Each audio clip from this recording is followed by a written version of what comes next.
जगण्याच्या लढाईत आपल्या आयुष्यामध्ये अनेक संधी चालून येत असतात. आपण शैक्षणिक क्षेत्रात असो, नाहीतर व्यावसायिक क्षेत्रात असो अथवा नोकरदार, तर ही संधी आपल्याला ओळखता येणं अतिशय गरजेचं आहे बरं का. आपल्याला समोर संधी दिसूनही आपल्याला त्याची निवड करता येत नसेल तर आपल्यामध्ये कधीच बदल घडून येणार नाही.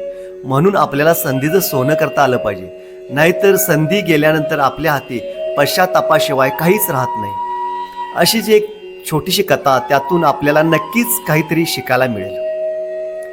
नमस्कार मंडळी, मी संजय किल्लेदार. एक छोटंसं सुंदर गाव असतं. अतिशय आनंदानं तेथील लोक जगत असतात. दिवसभर शेतामध्ये कष्ट करायचे, संध्याकाळी पारावर गप्पा मारायच्या किंवा मंदिरामध्ये जाऊन परमेश्वराचं नामस्मरण भजन करायचं, असा दैनंदिन जीवनक्रम तेथे चालत होता. एका छोट्या धरणाच्या पायथ्याशी निसर्गाच्या कुशीत वसलेलं एक सुंदर असं गाव होतं. एकदा काय झालं, पावसाचे दिवस होते. प्रचंड मुसळधार पाऊस सुरू होता. तब्बल 1-2 नव्हे तर चांगले 4 दिवस पाऊस पडत होता. आजपर्यंत कधीही पडला नाही इतका मुसळधार पाऊस पडत होता. सर्व गावकरी मंडळी आपल्या घरामध्ये बंदिस्त होती. दुर्दैवाने एक अघटित घटना घडली. गावाच्या शेजारील जे मातीचं धरण होतं ते मुसळधार पावसानं फुटलं. पाण्याने अखंड गावाला वेढा दिला. जो तो आपला जीव वाचवण्यासाठी डोंगराच्या दिशेने धावू लागले. फक्त त्या गावातील एक पंडितजी, जो नित्यनेमाने परमेश्वराची पूजा भजन नामस्मरण करत होता, तो त्या गावातील मंदिरामध्ये अडकला होता. त्यालाही धरण फुटल्याची वार्ता समजली होती. त्यावेळी गावातील प्रमुख व्यक्तीने त्यांना विनंती केली, अहो पंडितजी, धरण फुटले आहे, गाव बुडणार आहे, चला डोंगरावरती.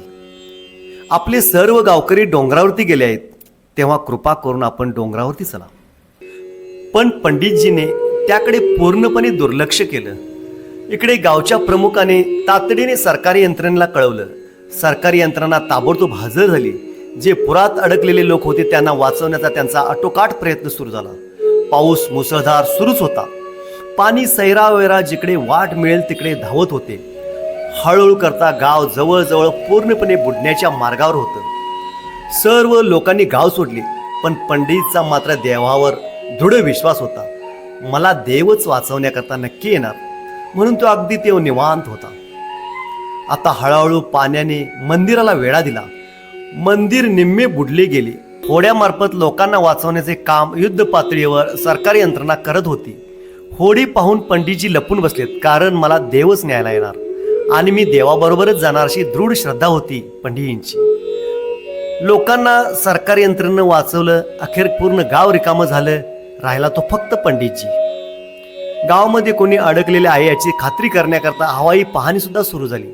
पंडितच्या मदतीला हवाई जहाजे आली, परंतु पंडितचा देवावर दृढ विश्वास, मला देवच न्यायला येणार, अशा तऱ्हेने तो देवाची वाट पाहत बसला आणि शेवटी पाण्यामध्ये बुडून मेला. यथावकाश तो स्वर्गामध्ये गेला. परमेश्वराला त्याने हलकेच रागाने विचारले, देवा, तुझी मी इतकी भक्ती करतो, नामस्मरण करतो, पूजापाठ करतो, आणि तू मला एवढ्या संकटात असताना का बरं वाचवलं नाहीस?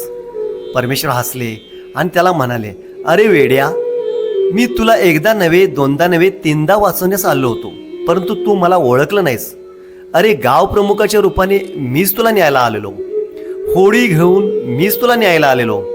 हवाई मदत घेऊन सुद्धा मीच तुला न्यायला आलेलो. तू इतके वर्ष माझी भक्ती करतोस, परंतु मला ओळखायला चुकलास. आता ती वेळ निघून गेली, असे म्हणून परमेश्वर अंतर्धान पावलेत. मंडळी, आपल्याही जीवनामध्ये असे बरेच प्रसंग येतात, संधी येत असतात. कोणत्या रूपात येईल ती सांगता येत नाही.